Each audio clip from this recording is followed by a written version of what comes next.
வணக்கம் சொந்தங்களே. இன்றைக்கு நாட்டில் பல விஷயங்கள் பேசு பொருளாக மாறி இருக்குது. குறிப்பாக உங்களுக்கு தெரியும், திரும்பவும் வெள்ள அனர்த்தம் வரப்போவதாக கூட சமூக வலைத்தளங்கள் ஊடாக மற்றும் ஊடகங்கள் ஊடாக மக்களை அறிவுறுத்துகின்ற வகையிலே செய்திகள் வெளியாகிக் கொண்டிருக்கிறது. அதே போன்று இலங்கையினுடைய அரசியலை பொறுத்தவரையிலே இலங்கையினுடைய அரசியலில் இன்னும் அரசியல் மேம்படுத்துவதுடன் சகல துறைகளிலையும் வளர்ச்சியடைய வைக்க வேண்டும் என்பதே அரசாங்கத்தினுடைய நோக்கம் என்கின்ற விடயத்தை பிரதமர் கரணி அமரசூரிய அவர்கள் மிக தெளிவாக நேற்றைய தினம் குறிப்பிட்டிருக்கிறார். அதே போன்று இந்த நாட்டிலே மீண்டும் கோத்தபாய ராஜபக்ச அவர்களுக்கு என்ன நடந்ததோ அதே நிலைதான் ஏற்பட போவதாக கூட சர்வஜன சக்தியின் தேசிய பட்டியல் நாடாளுமன்ற உறுப்பினர் திலீப் ஜெயவீரர் சொல்லியிருக்கிறார். இதுல என்னன்னு சொல்லி சொன்னால், அண்மை காலமாக அல்லது அண்மை நாட்களாக அதாவது இலங்கையிலே ஏற்பட்ட இந்த வெள்ளப்பெருக்கு அல்லது வெள்ள அனர்த்தம் காரணமாக இலங்கையிலே வாழ்கின்ற எங்களுடைய மக்கள் பலவிதமான நெருக்கடிகளையும் சுமைகளையும் எதிர்கொண்டிருந்தார்கள்.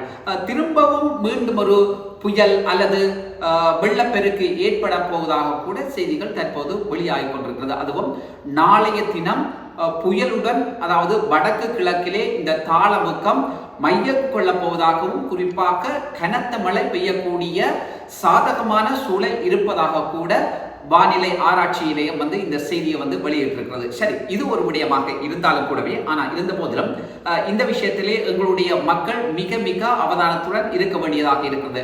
குறிப்பாக தற்போது மாசி பனி மூசி பெய்யும் என்பது போல வவுனியா மாவட்டத்திலே பல இடங்களிலே பனி மூசி பெய்வதை, அதாவது காலை வேளைகளிலே மூசி பெய்வதை அவதானிக்கக்கூடியதாக இருக்கிறது. சரி, இருந்தாலும் கோத்தபாய ராஜபக்சவுக்கு ஏற்பட்ட நிலை அனுரகுமார திசாநாயக்கவுக்கு ஏற்படக்கூடும் என்கின்ற விடயத்தை திலீப் ஜெயவீர அவர்கள், நாடாளுமன்ற உறுப்பினர், தேசிய பட்டியல் நாடாளுமன்ற உறுப்பினர் அவர்கள் சொல்லியிருக்கிறார். நிச்சயமாக அவரது கூற்றுப்படி தற்போதைய தேசிய மக்கள் சக்தி அரசாங்கம் பல வாக்குறுதிகளை வழங்கி இருக்கிறது. ஆனால் இந்த வாக்குறுதிகளில் போலியான வாக்குறுதிகள் பல இருப்பதாகவும் அவர் கூறியிருக்கிறார். இருந்த போதிலும் அவர்களுடைய அறிவிப்பு அல்லது அவர்கள் முன்னெடுத்திருக்கின்ற செயற்திட்டம் பகிரங்கப்படுத்தப்பட வேண்டும் என்கின்ற கோரிக்கையையும் அவர் சொல்லியிருக்கிறார். அதே நேரத்திலே இந்த அரசாங்கம் மக்களுக்கு வழங்கிய வாக்குறுதிகளை நிறைவேற்ற தவறினால் கோட்டாபய ராஜபக்ச எப்படி மக்களால் விரட்டி அடிக்கப்பட்டாரோ அதே நிலைதான் இந்த அரசாங்கத்துக்கும், குறிப்பாக அனுரகுமார திசாநாயக்க தலைமையிலான இந்த அரசாங்கத்துக்கும் ஏற்படும் என்கின்ற மிக பெரும் செய்தியை சொல்லியிருக்கிறார். அதிலே இன்னும் ஒரு மிக முக்கியமான செய்தியை சொல்லியிருக்கிறார். இந்த அரசாங்கத்தை பொறுத்தவரையிலே அனுரகுமார் திசாநாயக்கவா இருக்கலாம் அல்லது அவருடைய கட்சி சார்ந்த நாடாளுமன்ற உறுப்பினர்கள், அமைச்சர்கள் எவராக இருந்தாலும் இந்த நாட்டிலே இனிமேலும் இனவாதம் மதவாதம் தலை தூங்கக்கூடாது அல்லது மீண்டும் கிளர்ந்தெழக்கூடாது என்பதிலே அவர்கள் மிக தெளிவாக இருப்பதாக கூட சொல்லியிருக்கிறார்கள். ஆனால் திலீப் ஜெயவீர என்ன சொல்கிறார் என்றால், இலங்கையிலே இனவாதம் என்று, அதாவது ஒரு தேசிய கொள்கையை பின்பற்றி அந்த இனம் நடக்கின்ற விடயத்தை இனவாதம் என்று எப்படி கூற முடியும்? அது இனவாதமாக பார்ப்பது நிச்சயமாக ஏற்றுக்கொள்ள முடியாத என்கின்ற ஒரு விடயத்தை சொல்லியிருக்கிறார். இதிலே திலீப் ஜெயவீர அவர்கள் மிக தெளிவாக புரிந்து கொள்ள வேண்டும். கடந்த கால அரசாங்கங்கள் நிச்சயமாக இனவாதத்தை கடைபிடித்திருந்தன அல்லது இனவாதத்தை பின்பற்றி தங்களுடைய தேர்தல் பிரச்சாரங்களை மேற்கொண்டோ அதனுடைய ஆட்சி அமைத்தார்கள் என்கின்ற விடயம் உண்மையானது, யதார்த்தமானது. ஆனால் இந்த விடயத்தை எவரும் இலகுவில் மறுத்துவிட முடியாது.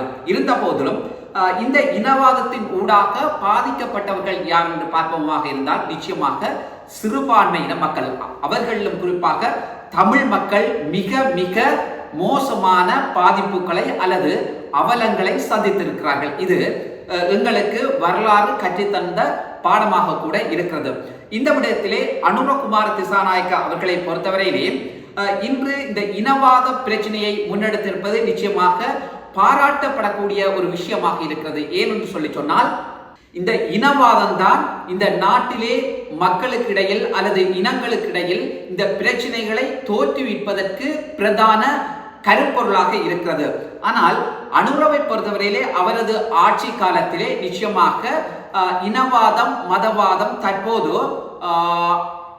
இல்லாதொழிக்கப்படுகிறது அல்லது அவர்களுடைய ஆட்சியிலே சற்று குறைந்திருக்கிறது என்று கூறுவதே சால பொருத்தமாக இருக்கும். நிச்சயமாக இனவாதத்தை இந்த நாட்டிலே முற்றுமுழுதாக ஒழிக்க வேண்டியது அந்தந்த நாட்டுக்கு பொறுப்பாக உள்ள அரச தலைவர்களினதும் அந்த ஆட்சியிலே இருக்கின்ற அனைத்து கட்சிகளுடையதும் பொறுப்பாக இருக்கிறது. நிச்சயமாக இதுல மிக முக்கியமாக எங்களுடைய மக்கள், தமிழ் மக்கள் எதிர்பார்ப்பது நாங்கள் இந்த நாட்டிலே நிம்மதியாக வாழ வேண்டும் என்பதுதான் மக்களுடைய பிரதான கோரிக்கையாக இருக்கிறது. அந்த வகையிலே இனவாதம் என்பது நிச்சயமாக களையப்பட வேண்டும் அல்லது முற்றுமுழுதாக ஒழிக்கப்பட வேண்டும் என்பதிலே எந்த விதமான மாற்று கருத்துக்கும் இடமில்லை.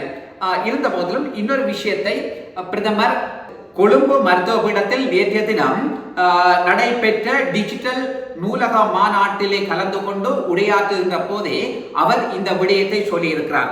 அதாவது இலங்கை மேலும் ஆராய்ச்சி மற்றும் அபிவிருத்தி ஊடாக முன்னேற வேண்டும் என்கின்ற அந்த செய்தியை சொல்லியிருக்கிறார். இதன் ஊடாக எங்களுடைய தேசத்தை பலப்படுத்துவது, அதாவது கடந்த காலங்களிலே இடம்பெற்ற கசப்பான சம்பவங்கள் அல்லது கடந்த காலத்திலே இடம்பெற்ற ஊழல் சம்பவங்கள் போன்று இனிமேதும் இடம்பெறாது எங்களுடைய நாட்டை முன்னேற்றகரமான அல்லது அபிவிருத்தி அடைந்து வருகின்ற ஒரு நாடாக மாற்ற வேண்டிய பொறுப்பு இந்த அரசாங்கத்துக்கு இருக்கிறது என்கின்ற செய்தியையும் எங்களுடைய தேசத்தினுடைய பிரதமர் அவர்கள் சொல்லியிருக்கிறார். நிச்சயமாக இவ்வாறான செயற்பாடுகள் பாராட்டக்கூடியதாக இருக்கிறது. இருந்த போதிலும் இந்த இடத்திலும் இந்த அரசாங்கத்தை பொறுத்தவரை நிச்சயமாக இனவாதம் இல்லாத ஒரு நாடாக மாற்ற வேண்டும் என்பது தெளிவாக இருக்கிறார்கள். இருந்த போதிலும் எல்லோரும் ஒன்றாக அல்லது ஒரே கொள்கையின் கீழ் ஒரே மாதிரி சகல இனத்தவர்களும் மதிக்கப்படுகின்ற போதுதான் எங்களுடைய நாடும் முன்னேறும். அதே நேரத்திலே